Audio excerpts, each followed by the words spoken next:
Before Izanagi and Izanami emergence, the earth was described as a formless expanse of waters, resembling a chaotic mass.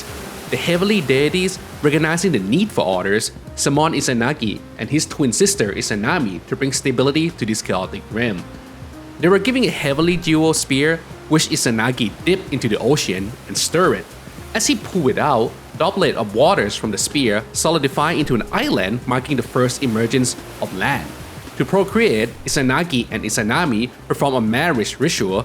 However, they made a mistake during the first ritual and created an imperfect child who was born with no bones. Later, they sent the child adrift on a reed boat into the sea. Realizing their mistake, the couple repeated the ritual, this time successfully, and Izanami gave birth to many islands that make up Japan's. After creating the islands, Izanagi and Izanami give birth to various deities to inhabit them. However, tragedy struck when Izanami was severely burned and died from giving birth to the fire god Kaguya. Overcome with grief and rage, Izanagi killed Kaguya with his sword. Izanagi, longing to see Izanami again, descended to Yomi, the Japanese version of the underworld, to Yomutsu Hirasaka to bring her back. However, when he found her, Izanami told him to not look at her and to remain in the darkness. In darkness, Izanami explained that she had eaten the food from the underworld furnace, making her return impossible. Despite this, Izanagi insisted on bringing her back. Still in darkness, Izanagi falls to his curiosity and light a fire, breaking his promise to Izanami. He then saw that Izanami had become a rotting corpse. Terrified at the sight he saw, Izanagi flee. But Izanami, who is ashamed and furious at his betrayal, chased after him. Izanagi then sealed the entrance of Yomi with a massive stone, ensuring that Izanami would remain in the underworld while he returned to the world of the living. Enraged, Izanami cursed him, declaring she would kill 1,000 people each day. Izanagi replied that he would cause 1,500 people to burn every day, outnumbering her curse. Now you like the video so far and like to reach out to the truth, consider subscribing to the channel and turn on the bell notification. On this channel, we love to explore the Persona and other Atlas series. Okay, back to the video. Jiraiya is a toad riding hero who used shape-shifting magic to morph into a gigantic toad from the Japanese folktale. Since then, the tale has inspired numerous films, video games, and manga, leaving a lasting influence on Japanese pop culture. Here's how his story begins. Jiraiya's father was a castle lord who was killed during a civil war. After his father's death, the young Jiraiya managed to escape. As he grew up, Jiraiya wanted to restore his family name. Despite that, his swordsmanship and remarkable bravery quickly led him to become the leader of the band of the robbers instead. One day, Jiraiya set out to rob an old man living in the mountainous regions. During his journey, he was caught in a fierce snowstorm and so took shelter in a small house. Inside, he found a beautiful woman who treated him kindly. Despite her hospitality, Jiraiya's robber instinct prevailed, and he tried to kill her with his sword while she was reading. In an instant, the woman transformed into a very old man who grabbed Jiraiya's sword and broke it effortlessly. The man revealed himself as Senso-Dojin, a giant frog spirit who had lived on the mountain for hundreds of years. Though he could have killed Jiraiya, Senso-Dojin spared him and instead taught him magic. Over several weeks, Jiraiya learned to control the weather, command frogs, and change their shapes and size. Before leaving, Senso-Dojin forbid Jiraiya from harming the poor and the helpless. Instead, he was to steal only from the dishonest and use his power to help those in need. After imparting his wisdom, Senso-Dojin transformed into a giant frog and hopped away, and Jiraiya's redeeming arc begins. Tomoe Gozen was a female samurai mentioned only in the tale of the Heike. This, along with the fact that she was not mentioned in any primary records of the Genpei War, made many doubt whether she actually exists. She was said to be both wife and general to Minamoto no Yoshinaga. However, in some accounts, it is said that even Yoshinaga himself was uncertain whether he loved her as a woman or merely as a formidable asset. This theme of struggle between femininity and masculinity is also a big part of Chie's storyline. That said, the story of Tomoe has an interesting ending and might give you the answer if Yoshinaga really thought of Tomoe as a woman. In 1182, Tomoe led 300 samurai under Yoshinaga command against 2,000 warriors from the rival clan, and against all odds, she won the battles. This victory allowed Yoshinaga to later take control of Kyoto for a short time in 1183. But not long after, in 1184, during the Battle of Owasu, Yoshinaga forces, along with his foster brother Imai Kanehira, were outnumbered and overwhelmed by the opposing force. Yoshinaga told Tomoe to flee, as he wanted to die alongside his foster brother. Additionally, he said he would feel ashamed to die with a woman. While this depends on the observer interpretation, I like to believe that this shows that Yoshinaga does indeed love Tomoe as a woman. But that's not the end of the story, because before fleeing, Tomoe fought one last battle. She beheaded Honda no Morishige, a powerful enemy, showing her loyalty and incredible skill in the combat. Konohana Sakuya Hime is the goddess of Mount Fuji and volcanoes in Japanese mythology. She was also known as the Blossom Princess and represents delicate earthly life. But how she gets associated with the volcano might surprise you. One day, Sakuya Hime met Ninigi, who was a god and regarded to be the great-grandfather of Japan's first emperor, on the seashore, and they fell in love. Ninigi then asked for her hands in marriage, but Sakuya Hime's father suggested Ninigi marry his older daughter, Iwanaga Hime, the rock princess, instead. However, Ninigi was determined to marry Sakuya Hime, and eventually, Sakuya Hime's father reluctantly agreed. But because Ninigi rejected Iwanaga, the rock princess, human lives are said to be short and fleeting like cherry blossom, rather than long and enduring like the stones. Sakuya Hime then became pregnant in just one night, which made Ninigi suspicious. He questioned if the child belonged to another's. Angered by his doubt, Sakuya Hime entered a doll's hut and set it on fire. She declared that if the child were truly Ninigi, it would survive unharmed. Inside the burning hut, Sakuya Hime gave birth to 3 sons. Remarkably, both Sakuya Hime and her children emerged from the fire unscattered, which validated her claim of their purities. Takemikazuchi is the god of thunder and sword in Japanese mythology. He was born when Izanagi killed the fire god Kakusuji with the device sword Ame no Ohabari. This is the same fire god that killed Izanagi's wife from the earlier story.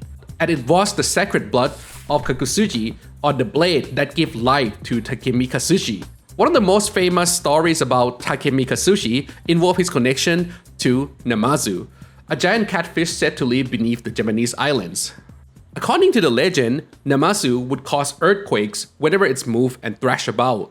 To stop Namazu from causing destruction, Takemikazuchi was given the task of keeping the creature under control. But he wouldn't be able to do this with just bare hands, so Takemikazuchi brought with him a stone called Kaname Ishi, which he used to pin down Namazu. This stone worked as a keystone, keeping Namazu restrained.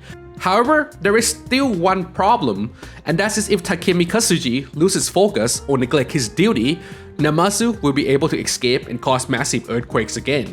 This tale of course originated from Japan's frequent earthquakes due to its being located on the meeting point of the 4 major tectonic plates. Himiko was a mysterious shaman queen of Yamatai-koku, an ancient land in what is now Japan. According to early Chinese record, the people choose her as their ruler to bring an end to 80 years of unrest and warfare caused by the previous rulers. Himiko is said to have remained unmarried and lived in a grand palace surrounded by towers and stockades. She was attended by 1,000 women and, for some reason, only one man, along with numerous imperial guards stationed at every corner of her palace. Her rules were strict and disciplined, but brought peace to her lands. When she died, her people deeply mourned her loss and refused to obey the new king. Order was restored only when a 13-year-old girl from her family line was made queen. However, the buzz around Himiko is more in the present than the story, because Himiko is not mentioned in early Japanese historical records, making her existence remain debated among scholars and is one of the most controversial topics in ancient Japanese history.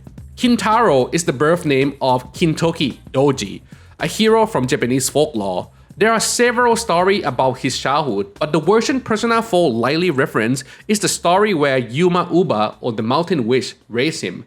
I came to this conclusion because in Persona 5, there is an Easter egg that Yosuke's mother's pending was inspired from Utamaro pending of Yamauba with the young Kintaro. In the story, Kintaro was said to be energetic and tireless even as a toddler. He was chubby, red-faced, and wore only an apron with a kanji that had the word "go" written on it. His only possession was a hatchet, which is funny because his persona design is him holding a tomahawk missile. That said, he was incredibly strong, able to smash rocks, uproot trees, and bend tree trunks like twigs. One day, he met a samurai named Yorimitsu. Yorimitsu admired Kintaro's great strength and so made him one of his retainers in Tokyo. There, Kintaro trained in martial arts and rose the rank quickly. Later on, he assists Yorimitsu on a quest to slay a powerful demon named Shoten-Doji, who terrorized the region.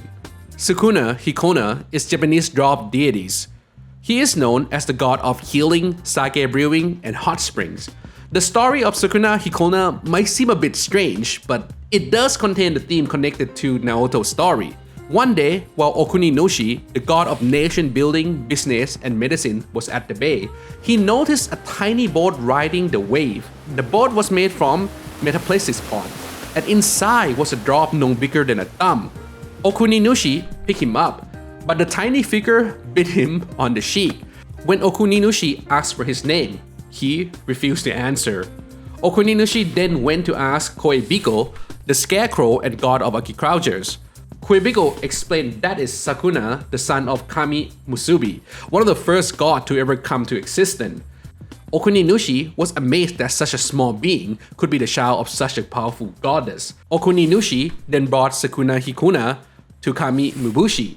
She confirmed that he was her son, explaining that he had fallen from her fingers.